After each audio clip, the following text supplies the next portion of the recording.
بسم اللہ الرحمن الرحیم نحمدہ ونصلی ونسلم علی رسول الکریم۔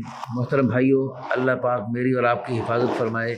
اللہ پاک نے اس دین کو قربانی کے ساتھ جوڑا ہے۔ یہ دین جو پوری دنیا میں پھیلا، بنیاد میں بڑی بڑی قربانیاں ہیں۔ سارے انبیاء کرام علیہ السلام کی مبارک زندگیاں بڑی بڑی قربانیوں سے بھری پڑی، حتیٰ کہ سید الانبیاء امام الانبیاء حضرت محمد صلی اللہ علیہ وسلم کی مبارک زندگی کو دیکھو، کتنی بڑی بڑی قربانیاں اور کیسی کیسی بڑی مشقتیں برداشت فرمائیں اس دین کی خاطر۔ جب آپ صلی اللہ علیہ وسلم کو اس دعوت کا حکم دیا تو کتنی قربانی شروع میں ہی بنیاد میں آپ کو دینی پڑی۔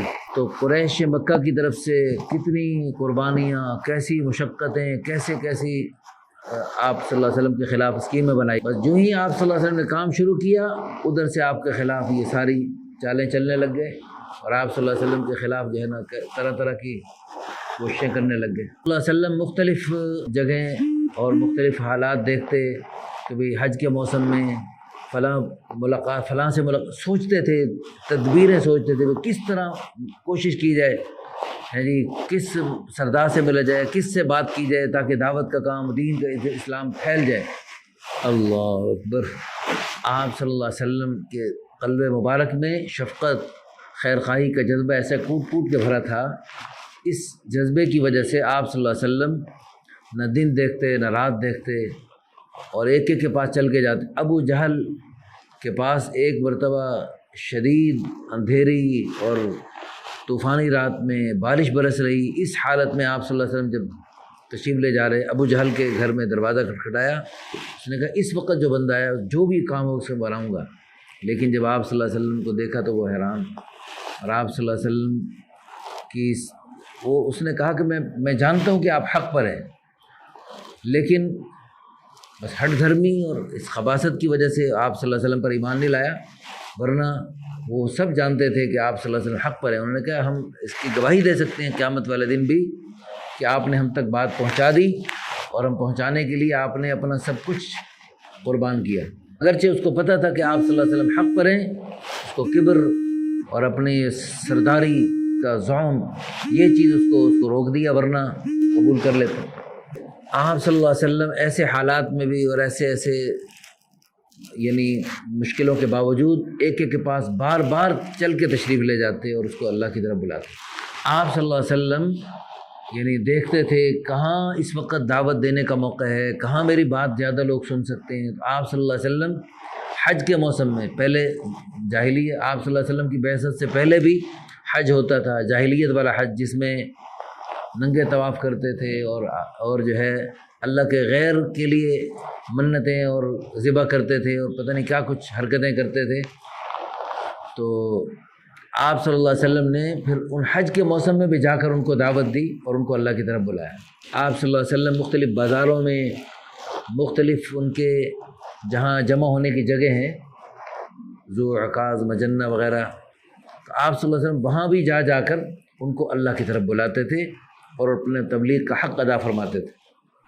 آپ صلی اللہ علیہ وسلم روزانہ گشت کرتے تھے، اور آپ صلی اللہ علیہ وسلم گشت کر کے اکتائے نہیں، تھکے نہیں، مسلسل آپ صلی اللہ علیہ وسلم نے اپنی مبارک محنت جاری رکھی۔ اب جو ہے آپ صلی اللہ علیہ وسلم کی مبارک محنت کا سلسلہ تو جاری ہے، نبوت تو ختم ہو گئی، لیکن نبیوں والا کام وہ تو باقی ہے۔ اس وقت کتنے غیر مسلم ہیں، کتنے مسلمان ہیں جو نام کے مسلمان ہیں، نمازوں میں اور دین کے بڑے بڑے حکموں میں کوتاہیاں کر رہے ہیں۔ ان کو کون یاد دہانی کرے گا؟ کون ان کو جا کے خواب غفلت سے بیدار کرے گا؟ ہم نے تو غیروں کو، کافروں کو جا کر اسلام کی دعوت دینی تھی، چہ جائے کہ ہمارے مسلمان بھائی سستی کا شکار ہو گئے۔ تو اب ان مسلمان بھائیوں کو خواب غفلت سے بیدار کرنا ہے جی، تو یہ جو ہے اس کے لیے ہم اب چل کے جائیں گے۔ فرمایا کہ یہ جو دنیا والے اس وقت اپنی دنیا کی چیزیں بیچنے کے لیے کیسی آوازیں لگ رہے ہیں، کیسی کوششیں کر رہے ہیں، ایک ایک کے پاس چل کے جا رہے ہیں، مختلف اسکیمیں لڑا رہے ہیں اور ایک ایک چیز لوگوں تک پہنچانے کی کوشش کر رہے ہیں۔ حالانکہ ان چیزوں کے بغیر ان کا اگر لوگوں کا زیادہ نقصان ہوگا، ان کی دنیا میں پریشانی بنے گی، لیکن ہمارے پاس جو سودا ہے یہ تو ایسا سودا ہے، اس کو نہ خریدا تو ان کی دنیا بھی برباد ہو جائے گی، آخرت کا بھی نقصان ہو جائے گا۔ اور آخرت کے مقابلے میں دنیا ایسے جیسے سمندر میں انگلی ڈالو، انگلی پہ قطرہ لگے، یہ تمہاری دنیا ہے۔ تو اس قطرے جتنی دنیا بھی بہتر بنے اور سمندر جیسی آخرت بھی بہتر بنے وہ اس مبارک دین کی برکت سے بنے گی۔ تو ہمارے پاس تو ساری دنیا کے سودوں سے بڑا سودا ہے، سب سے اعلیٰ اور عرفہ سودا ہے، اس سودے کو ہم نے لوگوں تک پہنچانا ہے۔ تو اس میں ہم سستی کیوں کریں بھائی؟ دنیا والے سستی کرتے نہیں، ہم سستی کریں۔ دنیا والے اپنی دنیا کا سودا بیچنے کے لیے 24 گھنٹے محنتیں کر رہے ہیں، کوششیں کر رہے ہیں، اور اس فانی دنیا میں ابھی برتے سب خود ختم، کھیل تماشا ختم ہو جائے، لیکن آخرت کی ہمیشہ ہمیشہ کی زندگی شروع ہونے والی ہے۔ اور اس سے پہلے کتنی گھاٹی ہیں، عالم برزخ کی گھاٹی ہے، پھر عالم حشر ہے، 50,000 سال کا دن ہے، پھر پلسرات ہے، پھر اس کے بعد حساب جنت جہنم کا فیصلہ ہے۔ تو اتنی بڑی بڑی گھاٹیاں ہیں، اور آخرت کی اتنی لمبی ہمیشہ کی زندگی ہے۔ اس آخرت کی زندگی میں کامیابیاں ملیں لوگوں کو، اور ہم سب کو ملے، اور دنیا میں بھی اللہ پاک کامیابیاں عطا فرمائے، اس کے لیے اللہ پاک نے یہ مبارک دین عطا فرمایا۔ اس پیارے دین کی طرف متوجہ کرنا، خود اپنانا اور ساری دنیا میں پھیلانا، یہ کتنی بڑی ہمارے اوپر ذمہ داری ہے۔ اس ذمہ داری کو لے کر ہم سب نے انشاءاللہ لوگوں کے پاس روزانہ چل کے جانا ہے، دعوت دینی ہے، اس مشن کو اپنانا ہے۔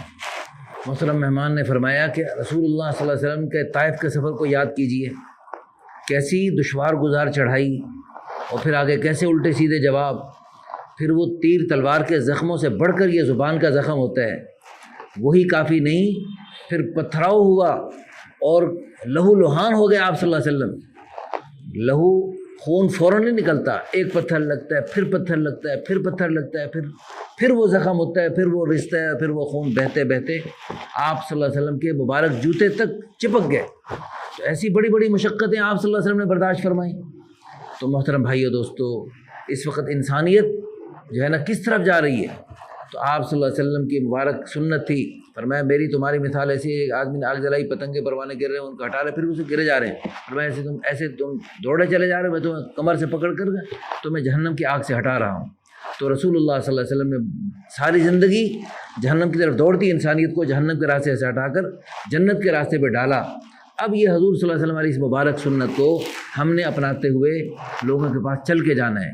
اگرچہ گشت ہم اس محلے میں کریں گے، نیت ہماری پوری دنیا کی ہوگی، فکر ہماری پوری دنیا کی ہوگی، دعا ہماری پوری دنیا کے لیے ہوگی، تو اللہ پاک ہماری اس نیت، دعا اور فکر کی برکت سے گشت، اس محلے میں کیے ہوئے گشت کے اثرات اللہ پاک پوری دنیا میں مرتب فرمائیں گے۔ قیامت تک آنے والی انسانیت تک آپ کے آج کے اس گشت کا اثر اللہ پاک مرتب فرمانے پہ قادر ہے۔ ماشاء اللہ۔ محترم مہمان فرمایا ابھی انشاءاللہ جماعت کی شکل میں جائے۔ اللہ نے فرمایا نا تم میں ایک جماعت ایسی ہونی چاہیے جو خیر کی دعوت دے، اچھی باتوں کا حکم کرے، بری باتوں سے منع کرے۔ وَأُولَٰئِکَ هُمُ الْمُفْلِحُونَ، یہی لوگ پورے کامیاب ہیں۔ تو ہم انشاءاللہ اس آیت کا مصداق بنتے ہوئے اب انشاءاللہ اجتماعی شکل میں جائیں گے۔ ایک ساتھی متکلم ہوں گے، ایک رہبر ہوں گے، اور ایک جو ہے نا جماعت کے ذمہ دار ہوں گے، جماعت کو جوڑ کے رکھیں گے۔ یہاں پر بھی انشاءاللہ بات چلتی رہے گی، ابھی یہاں پر بھی بیٹھ کر بات ہوگی، اور گشت کا عمل بھی ہوگا، استقبال بھی ہوگا، ذکر بھی ہوگا، تو یہ سارے اعمال ہوں گے۔ تو ہم سب ان سارے اعمال کی نیت کر لیں، اور گشت میں ہم سنت کے مطابق دائیں طرف چلتے ہوئے نگاہوں کی حفاظت کرتے ہوئے جائیں گے، اور انشاءاللہ بڑی محبت سے بات کریں گے متکلم بھائی، اور انشاءاللہ لوگوں کو نقد وصول کرنے کی کوشش کریں گے، اور انشاءاللہ ثم انشاءاللہ ہم لوگوں کو دعوت دیتے ہوئے جب محنت کریں گے، کوشش کریں گے، اللہ پاک لوگوں کو بھی ہدایت دیں گے، لیکن سب سے پہلے اللہ پاک ہمیں ہدایت عطا فرمائے۔ کہ اللہ نے قرآن میں وعدہ فرمایا والذین جاہدوا فینا لنہدینہم سبلنا، جو ہمیں پانے کے لیے جدوجہد محنت کوشش کرتے ہیں، ہم ان کو ضرور ہدایت کی راہیں کھول دیں گے ان کے لیے۔ تو اللہ پاک آپ سب کو جزائے خیر عطا فرمائے۔